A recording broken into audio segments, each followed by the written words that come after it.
السلام علیکم، میرے چینل پر آپ کو خوش آمدید کہتے ہیں۔ مہربانی کریں میرے چینل کو لائک کر دیں، شیئر کر دیں، سبسکرائب کر دیں اور آل کے بٹن کو پریس کر دیں تاکہ ہر نئی آنے والی ویڈیو آپ تک بار وقت پہنچ سکے۔ مہربانی ہوگی میرے چینل کو لازم سبسکرائب کریں۔ شکریہ۔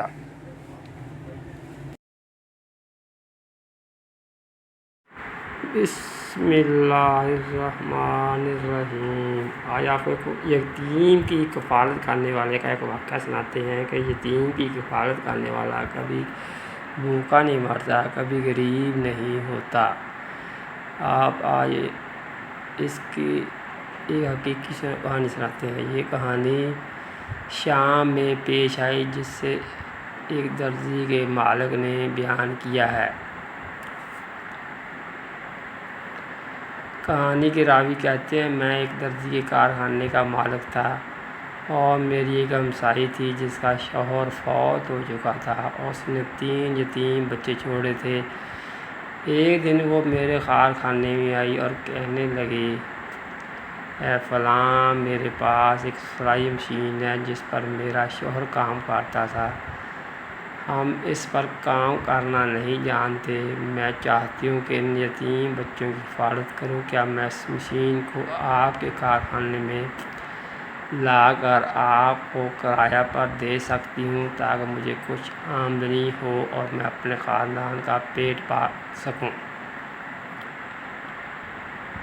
میں اس کی بات سن کر شرمندہ ہو گیا اور شرم کبھی بھی برائی کی طرف نہیں لے جاتی۔ میں نے کہا، بہن بالکل، آپ اسے میرے پاس بھیج دیں۔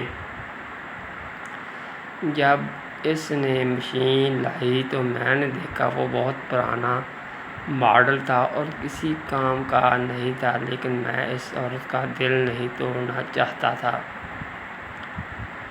میں نے اس سے پوچھا، بہن آپ اس مشین کا کرایہ کیا لینا چاہتی ہیں؟ اس نے کہا، 3000 لیرہ۔ اور یہ واقعہ جنگ سے 20 سال پہلے کا۔ میں نے اسے 3000 لیرہ دیے اور مشین کو ایک کونے میں رکھ دیا کیونکہ وہ کسی کام کی نہیں تھی، لیکن میں نے اس کا دل نہیں توڑا۔ 10 سال تک اسی حالت میں رہے۔ ہر مہینے جمیل آتی اور مشین کا کرایہ لیتی، جبکہ مشین کارخانے کے کونے میں پڑی رہتی اور کوئی کام نہیں کرتی تھی اور اس مشین پر کوئی کام نہیں ہوتا تھا۔ 10 سال بعد ہم نے چھوٹے کارخانے سے ایک نئے کارخانے میں منتقل کیا جو قصبے کے کنارے پر تھا۔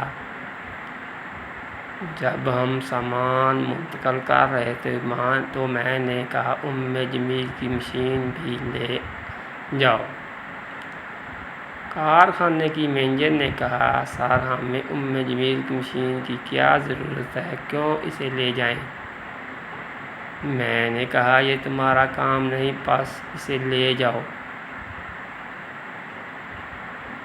دن اور سال گزرتے گئے، پھر جنگ شروع ہو گئی اور خدا کی قسم اس علاقے میں سب کچھ تباہ ہوا سوائے میرے کارخانے کے۔